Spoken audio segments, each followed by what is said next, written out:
Welcome to Mind Rolling, and I'm Raghu Marcus. And I'm David Silver, and we're happy to have you with us again.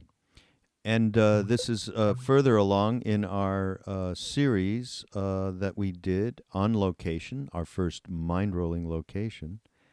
And we were fortunate enough to be with Ramdas Krishnas, Mirabai Bush, and Sharon Salzberg, and we just are really fortunate with these people because corralling them for this podcast that we're doing was a real joy for us because it gives us so much input, so much new information. And in particular here, this one coming up is with Mirabai Bush, who has been doing work on mindfulness for many, many, many years through a foundation she started through a nonprofit. And I mean, they go all the way to teaching, people in the Army how to be mindful. I mean, she's amazing. And the kind of information she has is so valuable day to day for anybody. That's what I love about these podcasts, Dave. I mean, we get directly what we share is just prime for our own awakening, really. And It is, because Mirabai, besides being a scholar and a marvelous person, she does, talk to everyone. And she talks in words that everyone understands, and clearly she's getting through to people who, have never given a thought to yoga, meditation, or mysticism in their life, but are gaining by her insights and her very pragmatic approach. Mirabai is just great. Yeah. While we're at it, we should mention our sponsor, Audible.com, who've got, every book under the sun there to listen to, and we love them. And if you go to our site, you can donate. Well, you can get a free book. You don't exactly donate to us. You donate to us indirectly, which is really nice. For 30 days, if you go to them, you can get a free book and then get any books you want after that, not for free. And we benefit from that. The URL is audibletrial.com/mindrolling. And it's appreciated if you use that. It helps us. Do you have a book to recommend? Well, an audio book. I'm a huge fan of Pema Chodron, the Buddhist teacher, who's another. Now you're getting really esoteric. With No, Tibetan. she's not. That's the whole point about Pema Chodron. I can't even read books that are too heavy duty. And this, she is like Mirabai. She speaks right to you. She has books of all kinds. I'm not going to recommend any one in particular. Just check her out. And her books are basically, they have titles like "When Things Fall Apart." In other words, what do you do when your life is a big mess? That's not exactly esoteric, because mine's a mess just about daily. So, I recommend Pema Chodron, and I know her work is on there. Jack Cornfield. Wait a minute. Wait. He's also on there. Yeah. Wait. Yeah. How do you spell it at least? I mean, come on. Pema Chodron. It's Pema. Chodron is Chodron. Thank you. Pema Chodron, one of the great teachers. Thank you. And Jack Cornfield, who I mentioned, is you can imagine how to spell that. He also has books on Audible.com, and we love him. Do they have books that aren't, you keep recommending all Well, these they have spiritual books. So they have books on sex.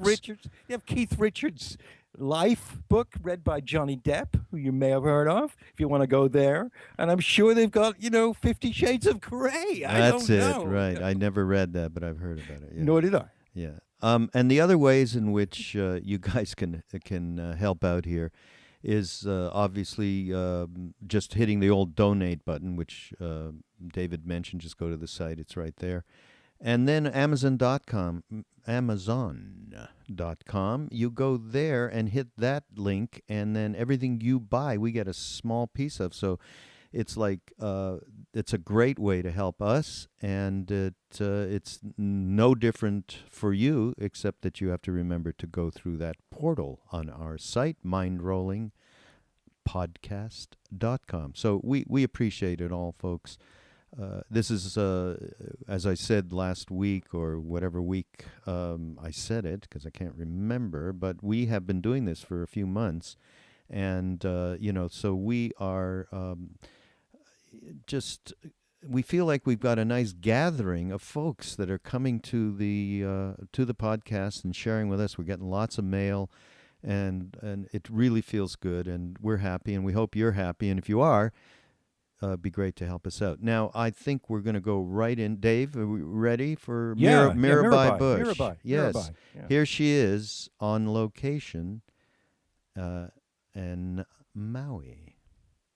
Here we are, Mind Rolling podcast that's on vacation in Maui. At the Open Your Heart in Paradise retreat, Dave Silver and I, Raghu Marcus, are here with Mirabai Bush. Is it you? It is. The reason I hesitated was Old age. I had another Old age. Not old age. I had another I'm sorry, something I'm doing in it mind. again. Okay? Okay. Because my wife, who is in the audience here right now, said Yeah. to me, "Today is Heart Day, right? Yeah. Today is Heart Day. It's a day of open-hearted connectivity." And so before I was going to say your name, I was going to give you that nomenclature of you who I have only known in this open-hearted, it's been day to day for me for, I won't say how many years, we won't do it, but we met quite some time ago in India with Ram Dass, seeing our guru, Neem Karoli Baba, who we call Maharaji, and we have my only experience of Mirabai is in this absolutely open-hearted, connective relationship. Nothing else. We've done all sorts of things together. We lived together when we came back from India. We did. And, her son was born in my father's bedroom, so we have a tremendous amount of connectivity. And so I just, Mirabai runs or has actually started the contemplativemind.org center, and just give us a little encapsulate what the organization does and what your work is in that. It's a center called the Center for Contemplative Mind and Society, and our mission was to bring what we call contemplative practices, meditation, yoga, tai chi, a whole range of practices, into mainstream settings, and make them available in appropriate ways to people in really every sector of society, from education to environment, law, business, lots of places. And And we did it at a time when there weren't many people doing this at all, or any. So it was, now there are quite a few. right. Now, I haven't had a chance prior to actually just sitting down here with you and tell you much about what David and I had in mind when we started the yeah. mind rolling thing. But it is definitely, we have been, there was a poll, and you know some of this. Mirabai and I are on the board of the Love, Serve, Remember Foundation, Ram Dass's foundation, so we do a lot of work there together. And you do know that we had a young man who suggested we do podcasts, and we do Yeah. these podcasts, Ram Dass Here and Now podcasts, that have a lot of people are entering into this stream through podcasts, and this guy, Duncan Trussell, who we talked about before, has really been a catalyst for us to introduce us and what we represent and what you and I and David have been involved with over many, many years to a new generation of people who are absolutely wanting, they want to know, how the hell did we do it, and what did we do? What can they do that we experience? What are the things that we got into that helped us, supposedly, become balanced? Now, one of the great things that Mirabai is doing now that is absolutely down to earth, okay, and absolutely important for anybody outside of having to think of spiritual path or some arcane teaching that they need to follow, and it's about mindfulness. And so please talk about mindfulness. I didn't know what it was going to be. That was great. I thought, phew, I do know about that. Well, Will these people have heard Sharon's podcast? They might or might not. It may be that you guys are going to be together in one. Well, mindfulness is a form of meditation, but it is a way of being in the moment without judgment, just being with what is in the moment. It's usually taught by asking people to bring their awareness to their breath or to some other point, but frequently to the breath, and then just notice the breath moving in and out of the body, and then noticing what happens with the mind when you try to bring it to one point, to the breath. And over time, that practice makes you just better able to be in the moment without judgment, here and now. And that really changes things. It really allows you to experience life much more fully. So the people listening can identify with this. They're watching Tell us about, as or well. watching. Yeah, I remember television. You remember television. No, but Yeah, real people, you know. You've worked with military. I have. So when you were doing that, first of all, tell us about the resistance you encountered, if you did, and secondly, how that resistance was broken down by what you said and what did it for them. How did soldiers suddenly become meditators? How? Well, it wasn't sudden. That's Right. the thing. And that it's not sudden usually in all these different settings. It requires, there's always resistance because people think that it's New Age or it's religious or it means kind of dropping back from social involvement, that it's selfish and self-centered. Lots of reasons. People think that it means emptying the mind, and everybody's mind is so full these days. How can I possibly empty my mind? So there's all kinds of resistance, and it's slightly different in each kind of population that we've worked with. In the military, one of the things that they worry about is that they won't any longer be fierce warriors. Right. That it will take away their edge, that they won't be able to do what they need to do. But in fact, it's been really incredible listening to these Marines and soldiers after they've practiced and saying, you know, other guys thought, you know, that you'd lose your edge. But actually what I find is that you still got your edge, but you only use it when you need it. Other times you can just be there. In the military now, I mean, I don't know if you know, but the military is going through a huge change. It used to be that that you learned how to go into a situation, assess the situation, and then use as much force as possible to eliminate it, basically. Now, in almost every situation that where you have boots on the ground, that's counterproductive. They're going into villages in Afghanistan. You know, they're in plenty of parts of the world that we don't focus on. But let's just say in Afghanistan, they go into villages. They're looking for, you know, terrorists in these villages. But it's for every civilian that they kill by going in and using brute force, the village and all the villages around turn against them, and it makes the whole thing so much more difficult. Not to mention people who get killed. So, and not to mention the today when we were talking about love, the power of love, I was really thinking about all these soldiers coming back with PTSD. They come back with PTSD because they are acting against their nature. The Army is really good at teaching people to override their basic instincts and their basic understanding of connection to other humans.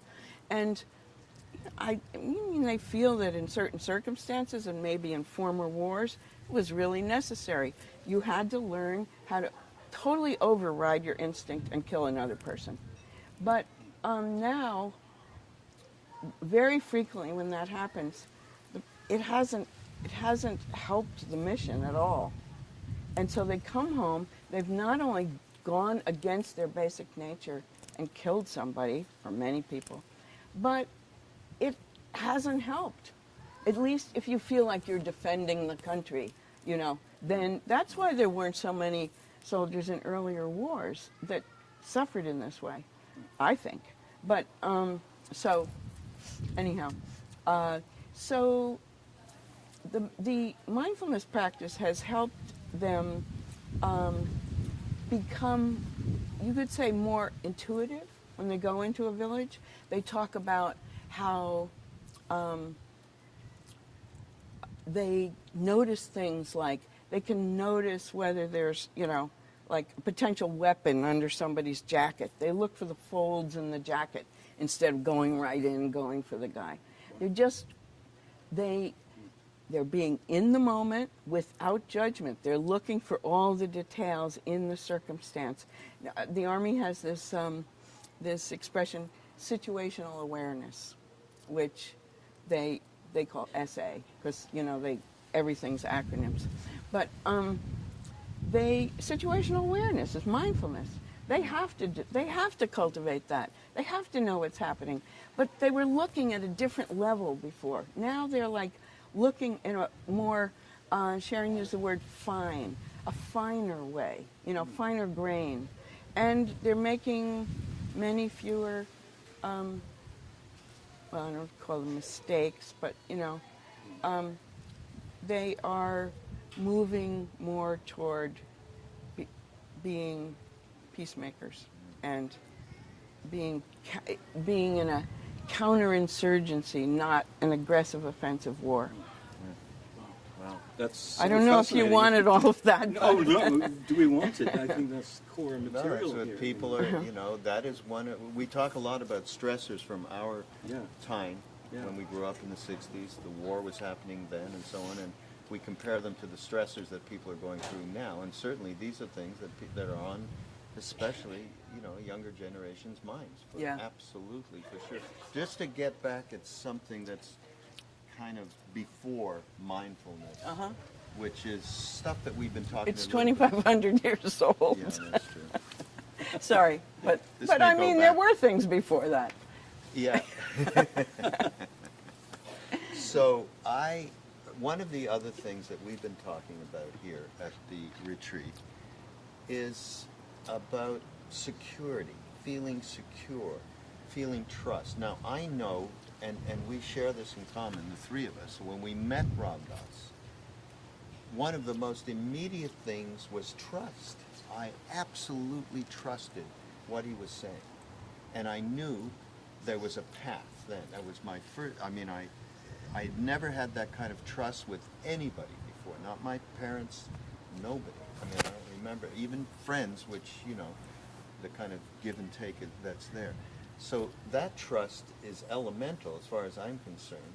And secondly, the feeling of safety as I got more familiar with the path, more familiar, going to India, and of course meeting Maharaji. There was being in a bubble. Suddenly I could let down, and I could open up in a way that I wasn't afraid of the thoughts that were bumbling through right in front of me. Can you talk a little bit about that? Maybe also your own experience going back then, where you were before you encountered. Why do you think you trusted Ram Dass when you met him?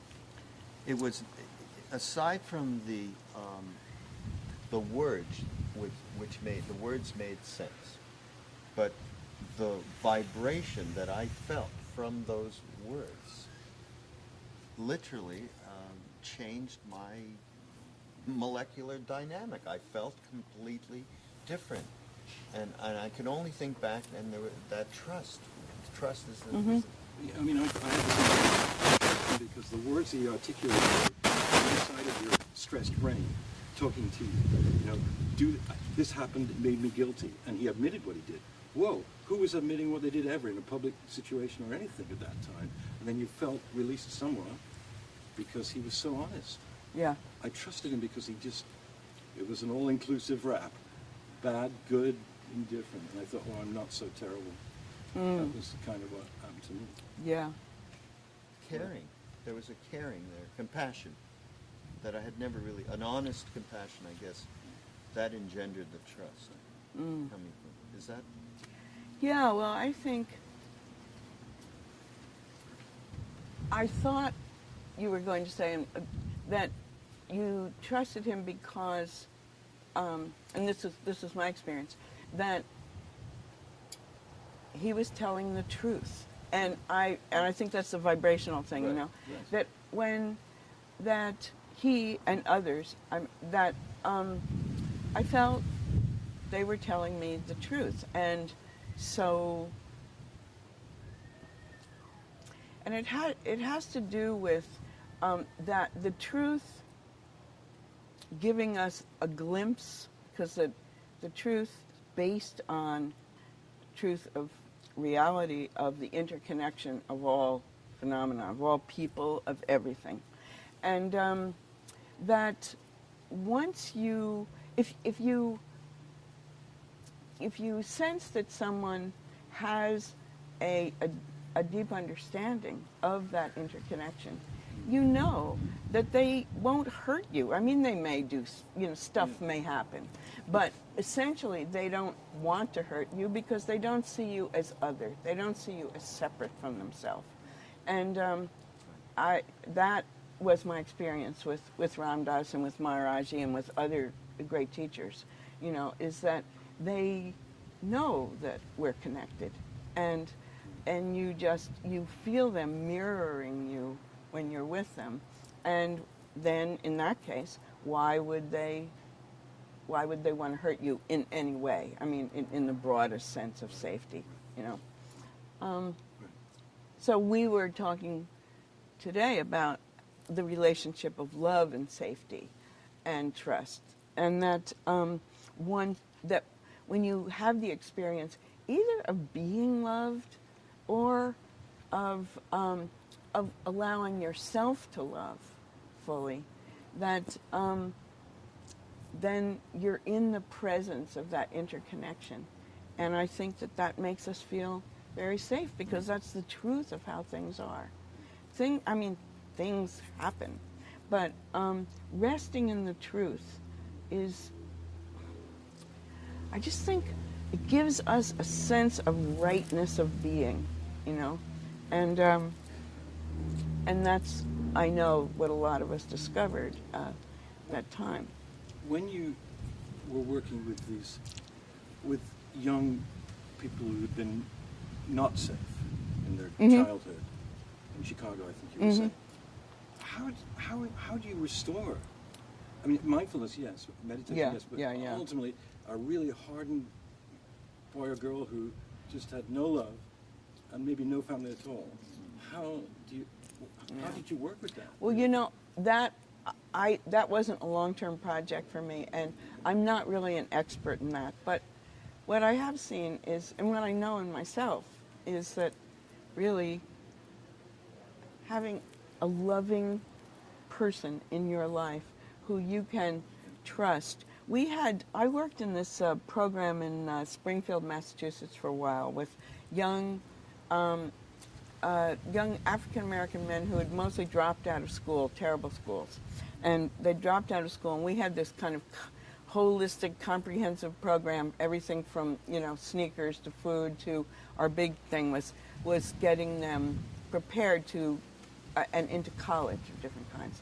We developed the James Baldwin Scholars at Hampshire College eventually.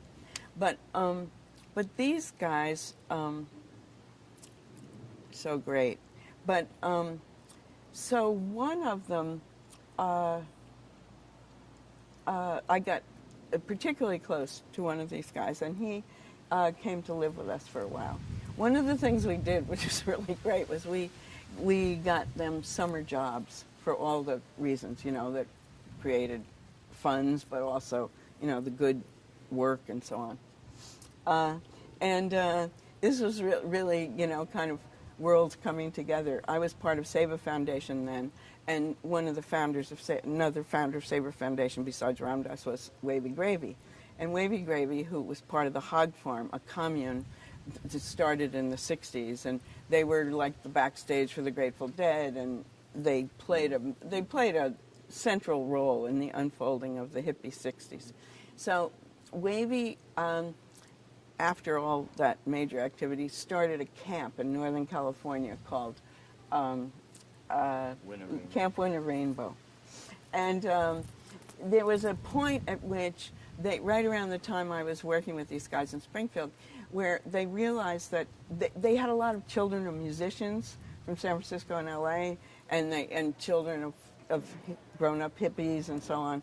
But they realized that if they really wanted a fabulous camp, and the kids were learning amazing things, but they realized that it was very kind of narrow in its population, and if they really wanted it to teach the kids, lessons about life at this time, that they needed to diversify both the counselors and the campers.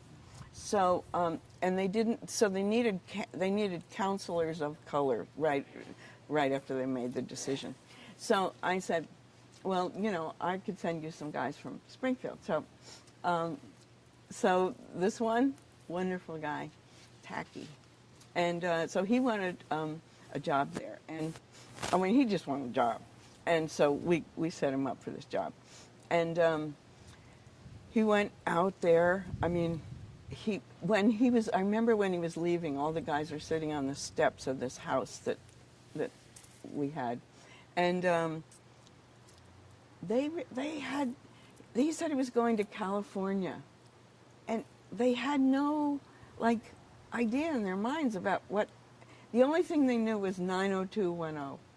That's what they thought was California. They didn't know anything else.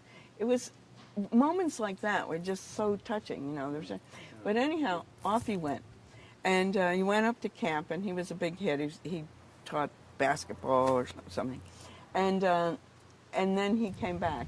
And when he went, this was in the early 90s, I guess. When he went, he had on one of those black hoodies they were all wearing, with the hood pulled down over, and he was he's tall and dark, and, he looked like one of those guys people run away from on the street, right? So, of course, I loved him. But off he went. When he came back, from the summer at Camp Winter Rainbow, he had on a tie-dye shirt and these kind of floppy white pants, and he was carrying a blanket, so,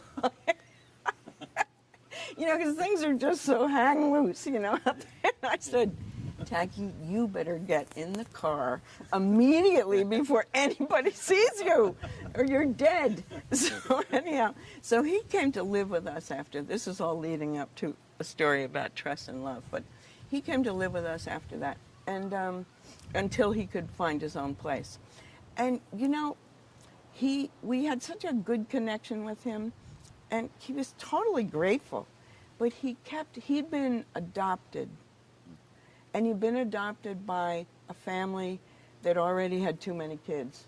And he didn't have parents, and he was like one too many. And he was never really welcomed. And he just always felt unloved and unwanted.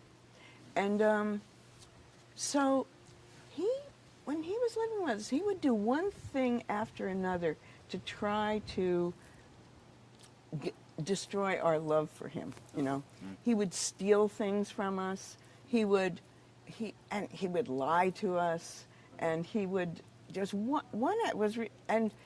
was ridiculous. He'd take my tape player, and it was hanging in his coat pocket in the hallway, and you could see the outline of it, his pocket. And I'd say, Tacky, did you take my tape player? No, he said, no, I didn't even know you had a tape player. It was right there in front of us, but he was so, he was so unskillful because he was desperate. He was desperate for love, but it was so hard for him to accept. And what we did basically was, each time we sat down and said, these aren't the rules we play by. You don't, steal things from people you live with, and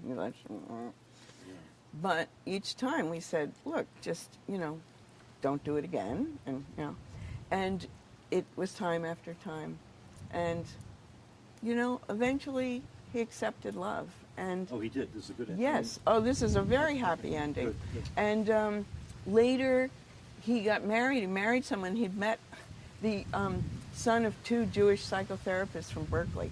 Okay. makes sense. And EJ, my partner, and I were his parents at the wedding, because he didn't have any family at all to be there. But he really did, over time of just like being there over and over again. And all we didn't do anything. We didn't have any therapeutic techniques. We just kept loving him. So the way in which love and safety and trust are all interconnected it's subtle but it's absolutely real. Yeah. Yeah. Right. Yeah. Right. And it's the one common denominator of any tradition, but more, His Holiness obviously is the emblem for kindness is my only Yeah. religion, those kinds of things. And Krishnadas frequently at the end of the kirtan will say, just be kind to people. Is that so hard? I know. And very effectively says that. Because people are so open after Exactly. 2 hours of Yeah. kirtan. Right. And it's so striking that it's so simple. Well, that's important because love opens, and then you can hear the truth. Yes. Yeah. May I- John, is there still light here? Barely. Yeah. I sense Okay, that. all right. So Definitely wrap it up. Well, we'll do a little bit of a wrap. Yeah. I can feel it. Yeah, we Dark. feel it's getting quite dark here, but That's since good. we're also using this as a podcast, Oh, right. it doesn't really matter. Oh, that's We right. can stay here You're so until the right. middle of the night. I forgot about that. Right. But Right. just, we want to thank you, Yes. Bob. Thank you. And we also want I to say... thought we were going to talk about psychedelics and Buffalo and Well, now that I know we And don't Bob need the lights, we Dylan. should. Well, we might get there, but you never know what's going to come. but we also want to say Mirabai has a wonderful CD out around mindfulness called... Working with Mindfulness, and it's available at mirabaibush.com There you and go. morethansound.net. And please do. We are also wanting you to come back. You see, I don't know when. Could be tomorrow. Could and be. Mirabai has stories upon stories upon stories that going back to. Look. I don't care if it's dark. Tell one story. We have to tell one story. Agreed, Okay? About what? When you first went to, because we talked to Sharon, Oh. and her entry into obviously was Bodh Gaya. That's our intersection on so many levels. Bodh Gaya and those Vipassana meditation courses. You were there, and your first meeting with Ramdas. Just tell that story. Okay. Well, I met Sharon Salzberg on the street in New Delhi when I went to India thinking I'd be in India for about 2 weeks. I ended up staying for 2 years. But it all began when Sharon told me that there was a meditation course for Westerners being taught by a Burmese teacher in Bodh Gaya, the place where the Buddha was enlightened. And, I hadn't gone to India to learn to meditate. I went overland through Europe and the Middle East and into Asia, really looking for meaning, I would say, really. I'd never meditated, and I didn't know that would be one of the ways to find it, but I needed to make sense of what I had glimpsed through psychedelics. So she told me this, and it was kind of at the level of, well, we tried wine and cheese in France, we'll try meditation in India. And so I went there. And in those days, it was not easy to get there, and you had to go on various modes of transportation. We ended up, I think entered on a tanga in those years, right? A horse-drawn cart, and it pulled up out in front, and of the monastery, and I was with my partner then, and we got off, and out in front of the monastery, I saw this a group of people. They were, as I remember, all male, and they were dressed in white, and one of them was clearly was beaming charisma, and the others were all listening to him. And, they were asking him questions, and I was sort of standing. I was trying to figure out what was happening before I entered the monastery gates. And he seemed to be giving some kind of a teaching. And they looked, we'd come overland. We were hippies. I had a patchwork skirt on that I had made myself. And something from, Turkey with fur. And so, and so here they all were, and they're white. They looked to me, having grown up a good Catholic girl, it looked like Jesus and the apostles. That was my first thought. And everybody's hair was long, of course, in those days. And so I walked a little closer because he seemed to be saying something to them, and they were all listening with rapt attention. As I got closer, I realized that what they were discussing was Ram Dass and friends of his, and he was saying how many cookies he thought that each person needed to buy in order to make it through this 10-day retreat. That was my first glimpse of Ram Dass. And how appropriate. Well, thanks for everything. Thanks for being on Mind Rolling podcast, and but we're going to get with you again. Love the name. Who came up with the name?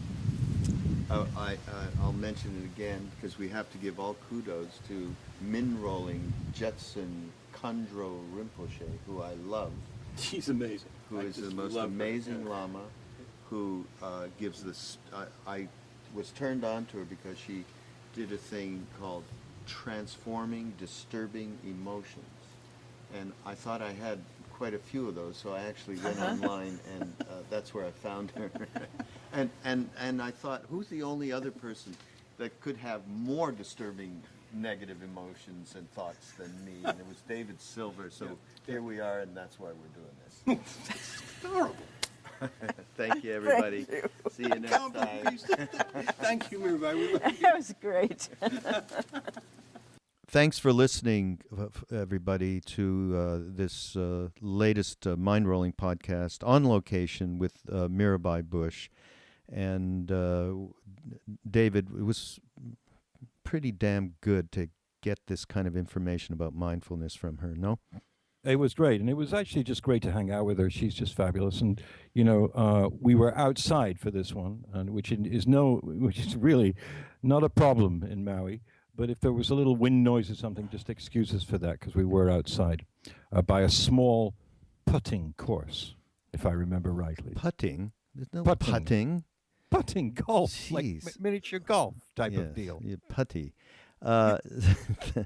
So again, we're going to remind you. We hope to have as much as of your support as possible through our Audible trial.com/mindrolling, going there and getting a nice free audio book, and then we get I think we get $15 for everybody who signs up. So you get a wonderful subscription to, it's great because you can drive around to put it on your smartphone or whatever you want and have it anywhere you want where you're traveling. It's a great thing.